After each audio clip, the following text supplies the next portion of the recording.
Allez, on reste au contact de ce monde immobilier puisque pour vous, on aiguille nos experts pour qu'ils dénichent quelques bons plans d'investissement. Stéphane Descartier, bonjour. Bonjour Cédric, bonjour Marie, bonjour à tous. Le PDG de la Maison de l'Investissement. Et ce matin, on va se réintéresser, on va dire, à un thème que vous aviez déjà dévoilé pour nous, qui était les immeubles de rapport. Oui. Et vous aviez commencé par regarder ce que donnaient les petits immeubles. Et aujourd'hui, on monte finalement en gamme. Voilà, on va aller regarder un petit peu plus. Au début, vous nous aviez proposé quoi, 4-5 logements. Voilà, on va flirter avec la dizaine. On avait exploré les intérêts du petit immeuble de rapport, celui qui était assez facilement accessible à des particuliers. Maintenant, donc aujourd'hui, on va traiter de l'immeuble de rapport moyen de 8-9 logements. Alors, plutôt moins de 10 logements, on verra pourquoi tout à l'heure. Ouais. Alors, décrivez-nous un peu ce monde. Ça ressemble à quoi, ce monde des immeubles d'une petite dizaine de logements? Voilà, c'est un petit immeuble. Alors, dans la catégorie de cet immeuble, on va être effectivement sur des prix entre 700 000 et 1,5 million, par exemple. Le gros intérêt de ce type d'immeuble... Ça, c'est un prix moyen sur France entière? Oui, alors sur effectivement grande métropole régionale. On imagine qu'il y a une grande différence entre Paris et... Oui. Voilà, oui, bien sûr. Grande Paris, vous avez juste un appartement. Hein. Oui, tout à fait. Grande métropole régionale, première couronne. On a vu l'autre jour qu'il y avait de la décote quand parisienne. on achetait des gros lots. Oui, tout à fait. Donc, alors l'intérêt surtout de ce segment d'immeubles, c'est qu'il y a un trou d'acheteurs. Clairement, puisque on est à la frontière de deux marchés. Ce sont des budgets qui sont difficiles d'accès pour des particuliers tout seuls, et ce sont des actifs qui sont ignorés par les institutionnels et par les foncières, les rares qui sont encore sur le logement, parce que tout simplement, ce sont de trop petites lignes dans leur bilan. Ils regardent pas, c'est trop petit, ils y vont pas. Pour les gros, c'est trop gros. Voilà, on est à cette frontière-là, trop petit pour les gros, trop gros pour les petits. Donc cette carence d'acheteurs fait qu'on trouve vraiment sur ce segment des actifs, des immeubles de qualité, bien entretenus, très bien placés, entièrement loués, à surtout des conditions de rentabilité assez exceptionnelles. Qu'est-ce que pour leurs emplacements. Les chiffres, par exemple, en gros. Alors, on trouve à Lyon, à Lille, à Bordeaux, intramuros, du 8, 9, 10% sur ce segment de marché, et dans la grande métropole régionale. Et on trouve en première couronne parisienne, alors Paris, on oublie Paris intramuros bien sûr, mais on trouve en première couronne parisienne, sur des secteurs très tendus, Asnières, Malakoff, Vanves, on trouve également ce type d'actifs, et encore une fois, sur des immeubles bien entretenus, plutôt des petites surfaces. Donc voilà, vous êtes un peu, si vous arrivez un petit peu à avoir accès à ce segment d'immeuble, vous êtes un peu champion du monde, puisqu'il n'y a pas grand monde. Et pour prendre, alors les rentabilités comme ça peut paraître un peu abstrait, mais pour prendre des chiffres ronds, vous empruntez par exemple pour un immeuble à 1 million d'euros, 1 million d'euros sur 20 ans, avec les taux de remboursement actuels, bien sûr il faut tout financer, avec les taux d'emprunt actuels, vous allez être sur un remboursement autour de 5 000 euros par mois. Votre immeuble d'1 million à 8%, c'est 80 000 euros de loyer par an, c'est donc 6 500 euros de loyer par mois. Donc 5 000 de remboursement, 6 500 de loyer, ça tourne pas mal. Ça tourne excessivement bien, même Stéphane. Il y a les travaux, il y a l'entretien. Il y a les travaux, il y a l'entretien. Attention, ça ne se paye pas tout seul. Il faut pas justement l'histoire. On va démarrer l'entretien sur un immeuble d'une petite dizaine, et on va revenir sur ce seuil dans un instant. Mais c'est quoi? C'est du lourd. Alors l'avantage de ce segment de marché, c'est que il y a tellement effectivement peu d'acheteurs que les acheteurs ont le choix d'aller notamment vers des actifs bien entretenus. Donc dans cette gamme de produits, vous avez effectivement des actifs, y compris des immeubles bien entretenus. Un immeuble, bien sûr, on n'achète pas un immeuble en se disant je vais voir pour les travaux. On fait un check de travaux bien sûr avant l'acquisition. Et puis surtout dans la vie de l'immeuble à 10 ans, à 15 ans, si vous avez des gros travaux qui arrivent, une façade, une toiture, déjà on les voit venir, ces travaux, ça tombe pas du jour au lendemain, et surtout on peut et on a intérêt de les financer, parce que les intérêts d'emprunt, y compris pour les travaux, sont déductibles de vos revenus fonciers. Et là la fiscalité, bien sûr, sur un immeuble comme ça, c'est primordial, il faut aussi savoir la travailler.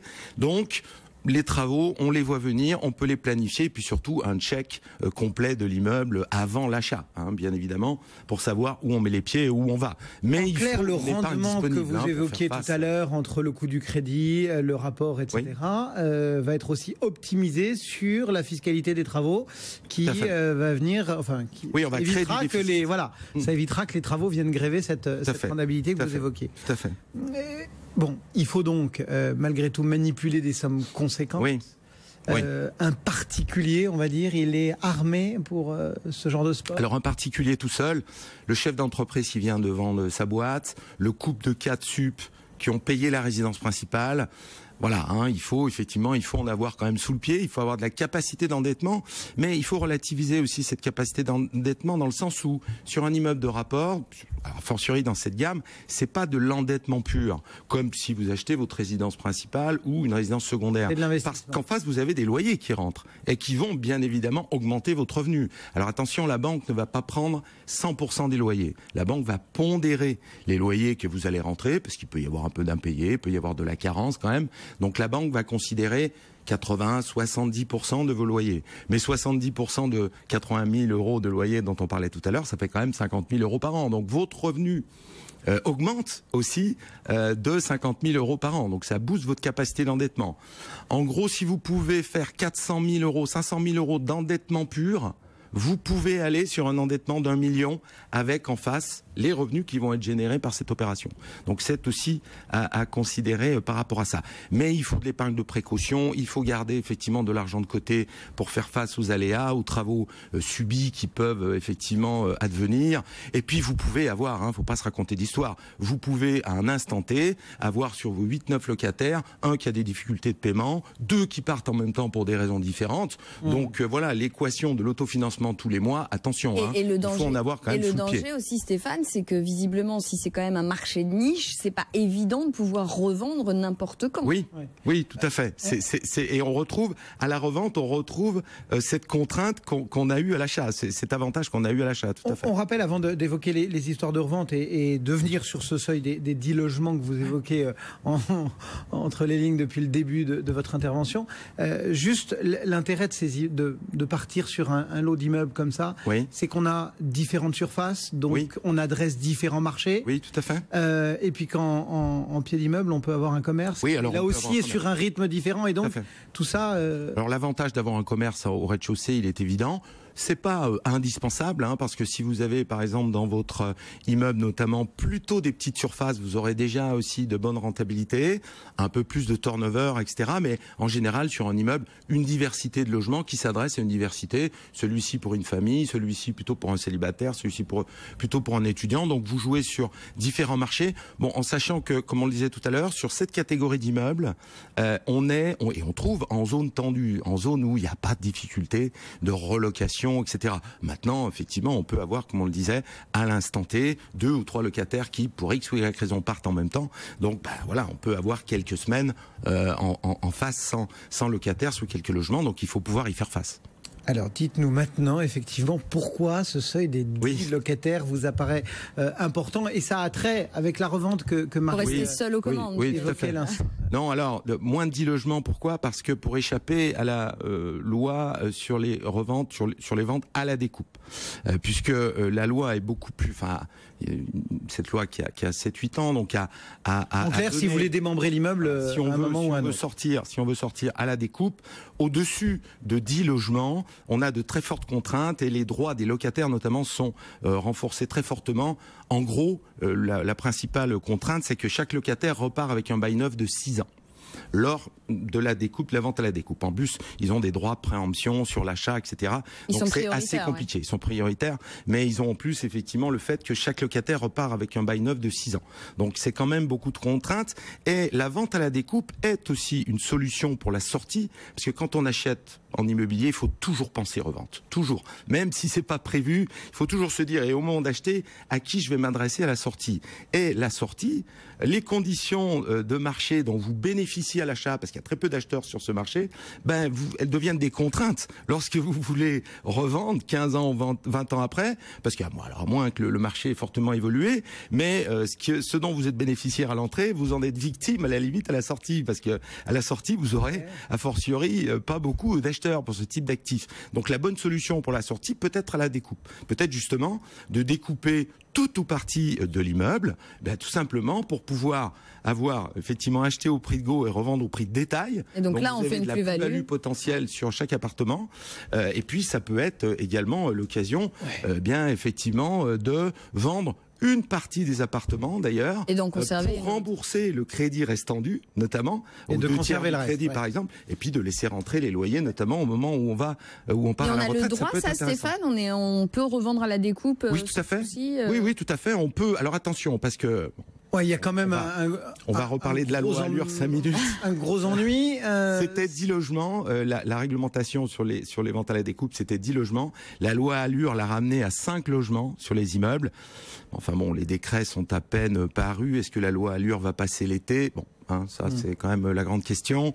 On verra, mais enfin, là-dessus, les professionnels sont pas trop inquiets sur le fait qu'on revienne à 10 logements parce que ça va encore bloquer notamment les ventes et le marché. C'est pas forcément l'intérêt. Juste un petit bémol ou un petit avertissement sur la revente. Oui.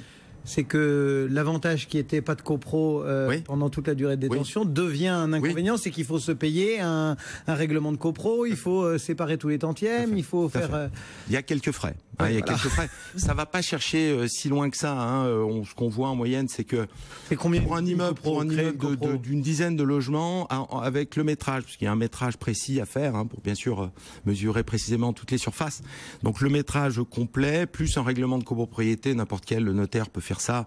C'est pas très compliqué sur un immeuble simple, sans ascenseur, avec des petites parties communes, c'est pas très compliqué. On est dans des budgets de l'ordre de 4-5 000 euros. C'est même pas le prix d'un beau costume sur mesure. Donc ça va. Ce sont des budgets raisonnables. Ça dépend du costume. Pas de quoi vous parlez. Sur mesure, je parle sur mesure. Mais ce sont effectivement des budgets. Par rapport à un investissement, un actif d'1 million, ça va pas chercher loin. C'est pas ça qui va faire basculer effectivement l'opération. Ça va pas gréver la vente à la découpe. Non, pas plus que ça effectivement. Mais vous vous retrouvez à terme avec une copropriété.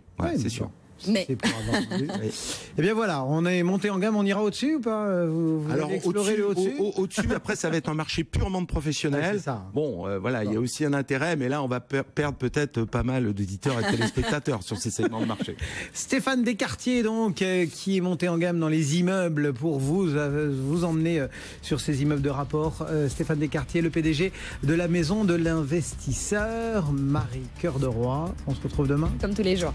Allez, rendez-vous est pris pour évoquer ce monde de l'immobilier. C'est chaque matin dans Intégral Placement.